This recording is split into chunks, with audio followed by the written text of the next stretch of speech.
먼저 그 2017년을 잠깐 뭐 되돌아볼 필요가 있습니다. 뭐 길게 되돌아볼 생각은 없고요. 하여간 촛불혁명의 의미가 뭐냐라고 했을 때 결국은 5대 위기가 당시에 있었다. 그래서 생활, 노동, 경제, 그 다음에 사회 지속, 정부 신뢰 이런 부분에서 다 위기가 있었고 그런 것들이 촛불을 들게 민심을 움직였고 민중을 움직였고 결국 그 내면에는 뭔가 좀 안심하고 살아보자. 내 삶의 이 불안한 위기를 좀 거두어달라. 즉 보편적 복지국가를 만들어달라. 2010년 이후에 보편적 복지에 대한 논쟁 그리고 그냥 복지국가가 중요한 게 아니고 어떤 복지국가를 만드느냐가 중요하다고 했을 때 보편적 복지국가로 결국 가야 된다라고 하는 열망을 거기서 찾아낼 수 있는 것이 아닌가. 그렇다면 문재인 정부는 이런 열망에 어떻게 대답했는가를 우리가 볼 수 있다고 봐집니다.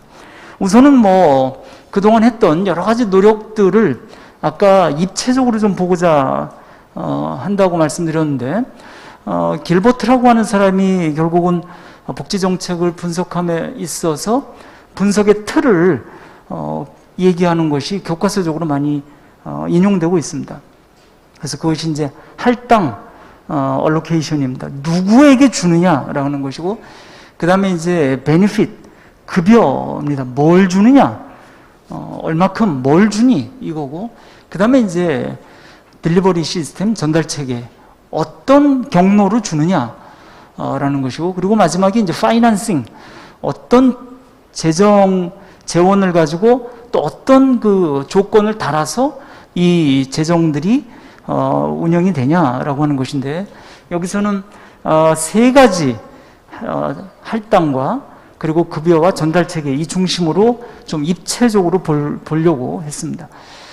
우선 이제 뭐 그 전에 문재인 정부가 그동안 했던 어떤 이 복지 부분에 있어서의 중요한 그런 시도들을 우리가 어떻게 흐름을 읽을 수 있을까라고 했을 때 뭐 좀 약간 좀 과한지는 모르겠습니다만 3대 마일스톤스가 있다 이렇게 봤습니다. 그래서 우선 2017년에 100대 국정과제를 이야기할 때에 포용적 복지국가로 해서 내 삶을 책임지는 그런 국가라는 그 국정 목표 하에 여러 가지를 이제 나열했던 그런 시점.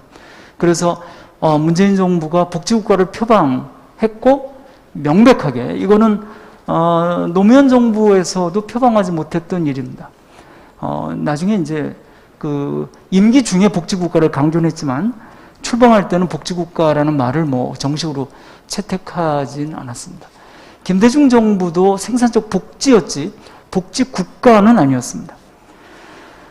그런 상태에서 그 잘 아시다시피 2018년 혁신적 포용국가 전략을 이제 표방하면서 다시 한번 그 새로운 모멘텀을 훨씬 더 국정기조로서 큰 차원으로 그 올라갔고요.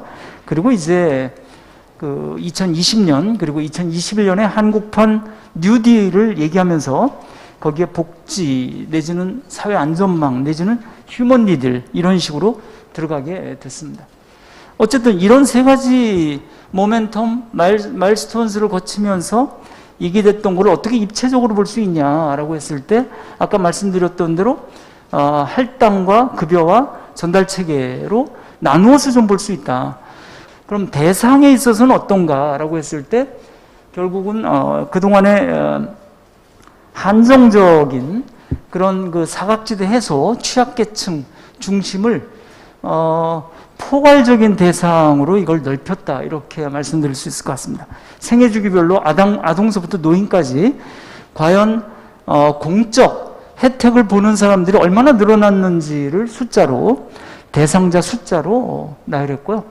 그 다음에 특히 그동안에 그 혜택이 별로 없었던 일하는 계층에 대해서는 또 어떤 양적인 그런 확대가 있었는지 대상자에 있어서 그런 부분들을 봤습니다.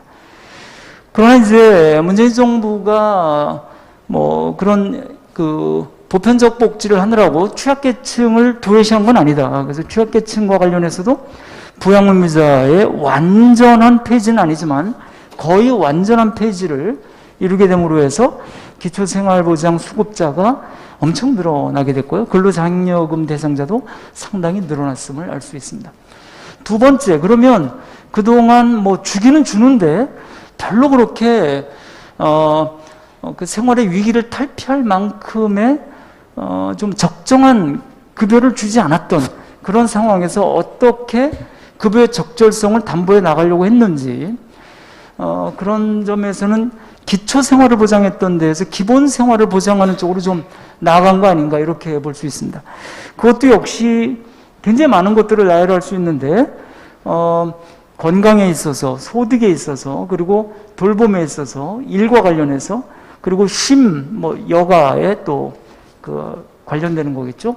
그리고 교육에 있어서 어느 정도를 더 받게 됐느냐, 이런 것들을 대표적인 거 몇 가지로 좀 표현해 봤습니다.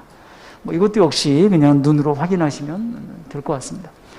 전달 체계에 있어서는 명백히 전달 체계의 공공성, 전달 체계를 정부가 책임지고 급여를 전달하고 그리고 급여를 생성시키는 데 있어서의 주체로서 엄명했습니다.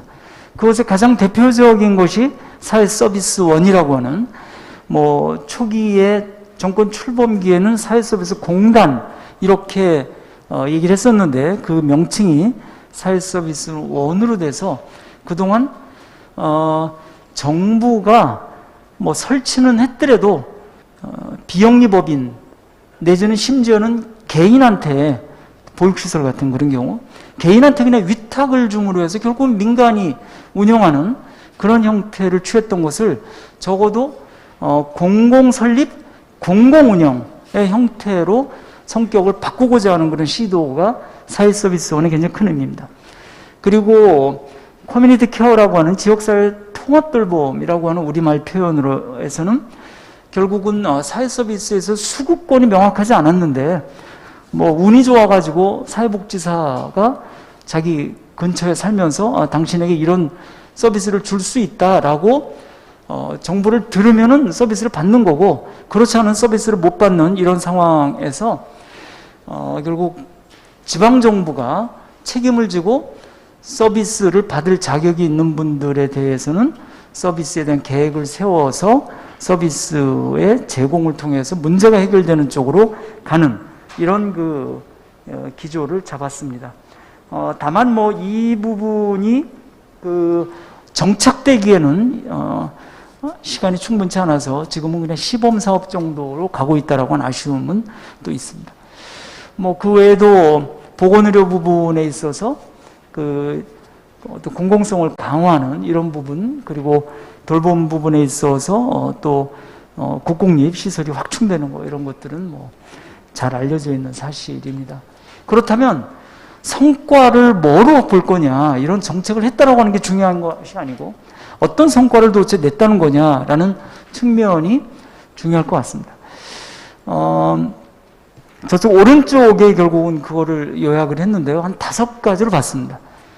공공사회 지출이 대폭 증가한 것과 소득의 안정성, 그리고 양극화나 불평등이 완화된 거, 그리고 코로나19의 어떤 버팀목이 된 거, 그리고 마지막으로 경제, 복지, 고용이 선순환된 거, 이렇게 5가지로 좀 봤습니다. 물론 충분한 성과다 이렇게 보기는 어렵지만 그 단초를 봤다거나 아니면 어느 정도의 성과가 확인됐다, 이렇게 말씀드릴 수 있을 것 같습니다. 공공사회 지출의 대폭 증가, 이 부분은 저도 통계를 산출해 보고는 사실은 상당히 놀랐습니다. 현재 이 오른쪽에 2020년 13.4% GDP 대비, 지금까지 잘 알려진 거는 2019년 GDP 대비 12.1%만 알려졌는데 곧 OECD를 통해서 공개되겠습니다만은 2020년에는 13.4%로 올라갔습니다. 여기 자료에 쓸 정도의 공식성은 아직 가지고 있지 않아서 쓰진 않았습니다만은 여러 가지 어떤 추정에 의하면 2022년 문재인 정부의 임기가 끝난 2022년에는 14.7%까지 올라가리라고 봐집니다. 여기에는 재난지원금 같은 건 빠집니다. OECD의 삭스 산출 기준에 의하면 그렇게 응급적으로 지출되는 거 이런 거는 빠집니다. 그래서 14.7%까지 올라간다라고 볼 수 있지 않나 싶습니다. 그러면 17년부터 20년까지 3년 동안은 연평균 1.1%포인트고 만약에 14.7%가 실현되면 문재인 정부 임기 동안 연평균 0.92%포인트를 올립니다. 그러니까 거의 뭐 1%포인트씩 올라갑니다. 그래서 한 정부 내에 5%포인트 가까운 그런 그 사회지출비의 폭증을 가져오는 거죠. 물론 뭐, 꼭 뭐 사회지출비가 많아지는 게 절대선이냐? 뭐 그 부분에 대해서는 또 학문적으로 논란은 있습니다. 그러나 우리처럼 미약한 그런 미진한, 복지 수준을 결국 끌어올리는 거는 정부가 얼마나 많은 공적 재원을 투여하느냐라는 것이 결코 중요하지 않다고 얘기할 수는 없습니다. 그런 측면에서 문재인 정부가 이러한 사회지출비의 엄청난 증가를 가져왔다라고 하는 것은 두고두고 문재인 정부기에 가져온 성과로 기록될 것이다 이렇게 봐집니다. 그 다음으로 말씀드릴 수 있는 것은 소득의 안정성이라고 하는 그런 부분입니다. 그래서 결국 뭐 사회적 임금이라고도 저희들이 얘기하죠. 소셜 웨이지라고 하는 이 부분, 공적 이전이라고 하는 것이 결국 사회가 나에게 주는 임금에 해당되는 것인데 2016년 1인당 181만 원에서 358만 원까지 올라갑니다. 물론 여기 358만 원에는 재난지원금이 포함되어 있기 때문에 그거를 좀 걷어내면 얼마가 되는지는 다시 시간을 갖고 해야 될 것 같습니다. 어쨌든 상당한 정도의 그 1인당 소득 이전이라고 하는 것이 늘어났다라고 하는 것은 숨길 수 없는 것이고요. 2022년 정도에는 아동수당의 수혜 폭이 증가하고 기초연금액도 증액되고 영아수당도 도입되고 연금소득자가 증가하고 등등을 따지면 훨씬 더 늘어나지 않을까 이렇게 생각이 됩니다. 생애 주기별 가처분 소득도 따라서 2016년에 비해서 전반적으로 올라간다 뭐 이런 것을 여기에서 확인할 수 있습니다.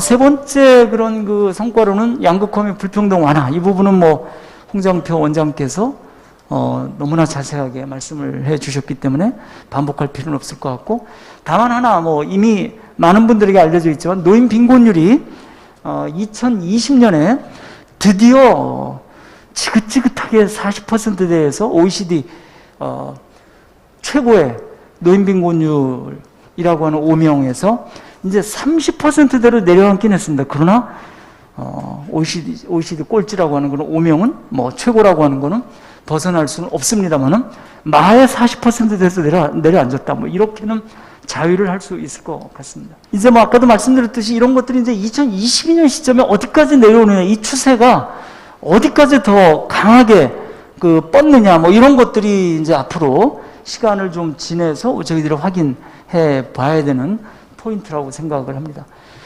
그 다음에 이제, 물론 이제 재난지원금이라고 하는 형태의 그 일시적 지급의 효과를 걷어내긴 해야 되겠지만, 어쨌든, 2019년까지 깔아놓은 각종 공적제도의 확대가 2019년에도 그대로 이어지면서, 코로나19의 버팀목의 역할을 한 건 아니겠는가. 물론 이게 뭐 충분하다거나 든든하다거나 결코 그런 건 아니고 엄청나게 많은 허점들을 노출했지만 그러지 않았으면 더 많은 허점과 더 많은 민생의 고통을 유발했겠지만 현재 상태에서는 나름대로의 버팀목 역할을 했을 거라고 봐진다. 그래서 시장소득이 감소됐던 거를 가처분 소득의 증가로 그렇게 뒤엎는 그런 부분이 있어 왔다라고 봐지고, 뭐 이거는 약간 비약이긴 합니다만은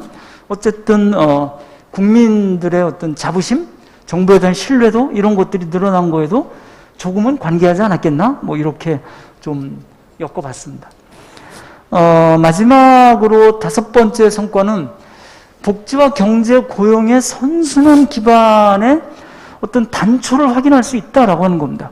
아까 홍장표 원장께서도 이야기하셨는데 어쨌든 명시적으로 복지, 경제, 고용 이 세 분야의 지표가 좋다는 겁니다. 뭐 얼마나 좋으냐 이런 부분은 또 논란의 여지가 있겠습니다만, 그래서 세 개 중에 어느 하나가 현격히 나쁘다거나 이러지 않고 세 개의 분야, 세 개의 지표들이 일정 정도 다 양호하다. 그렇다면 이 양호한 게 어떻게 양호하게 될까?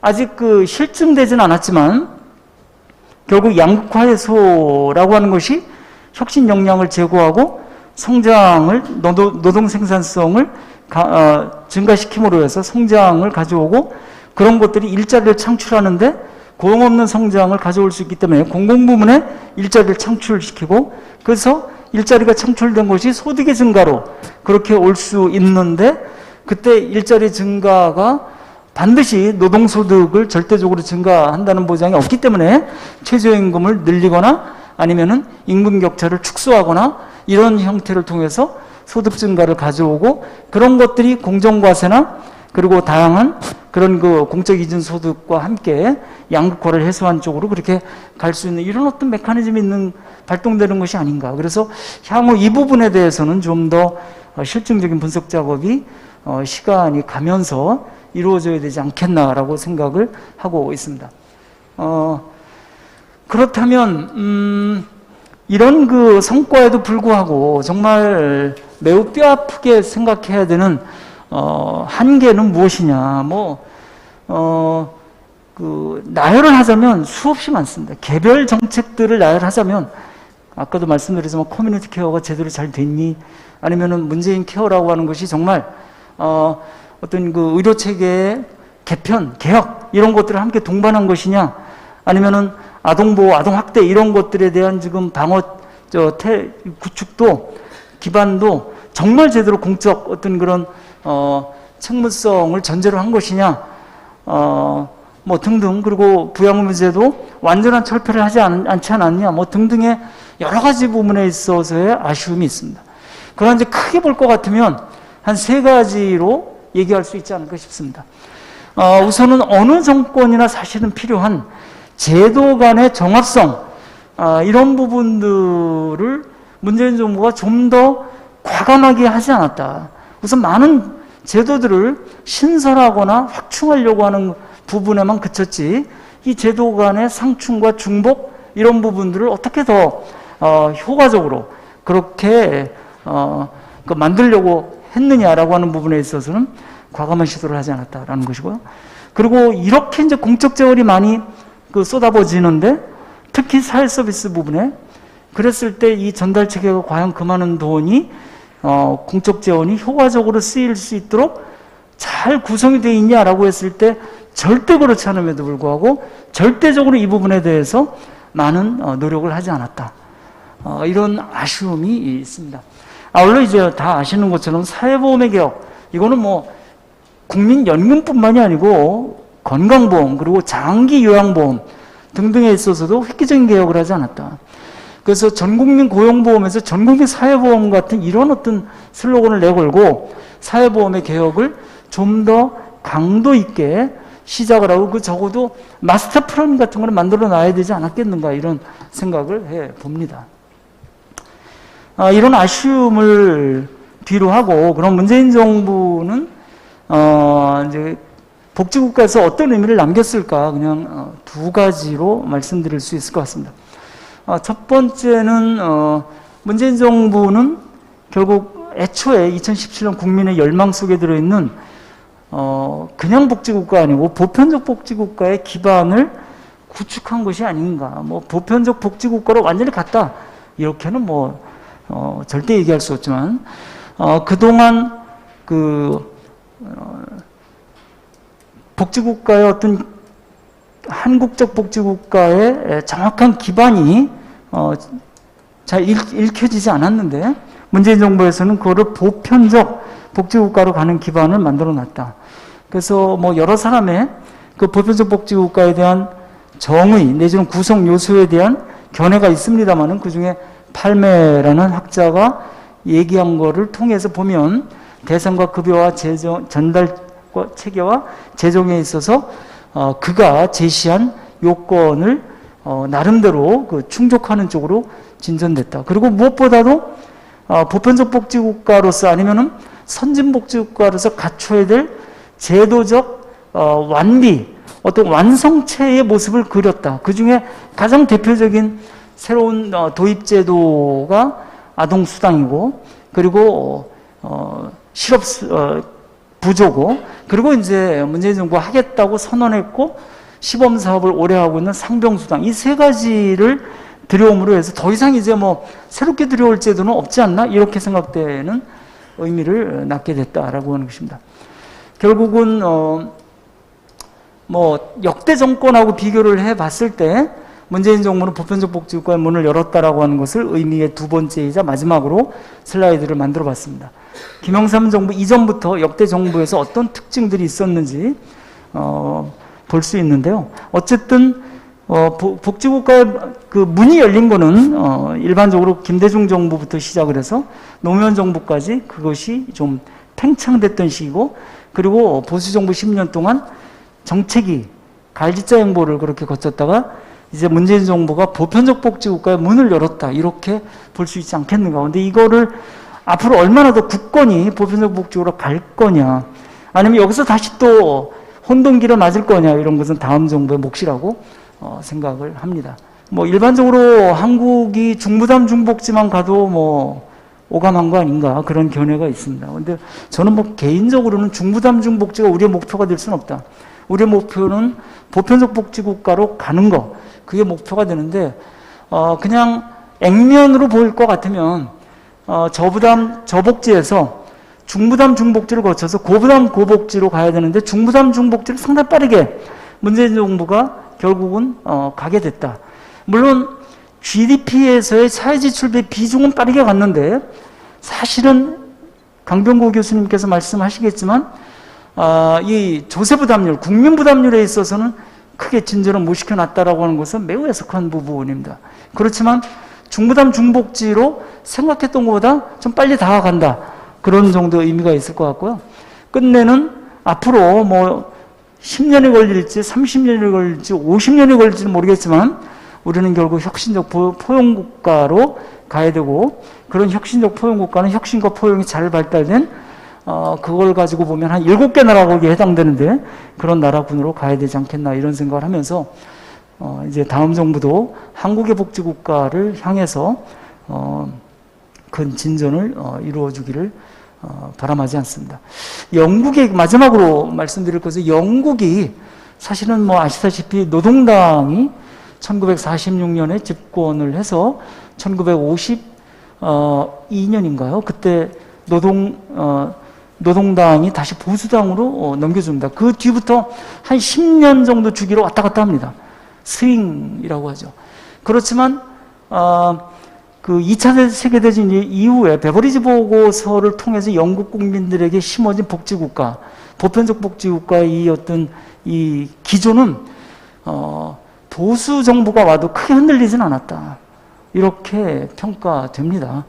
그 이후에 이제 뭐 마가렛 대처가 다 흐트러 났지만요. 적어도 하여간 60년대, 70년대 전반기까지는 크게 정파에 상관없이 복지국가의, 영국 복지국가의 토대는 계속 보편주의를 향해서 갔다.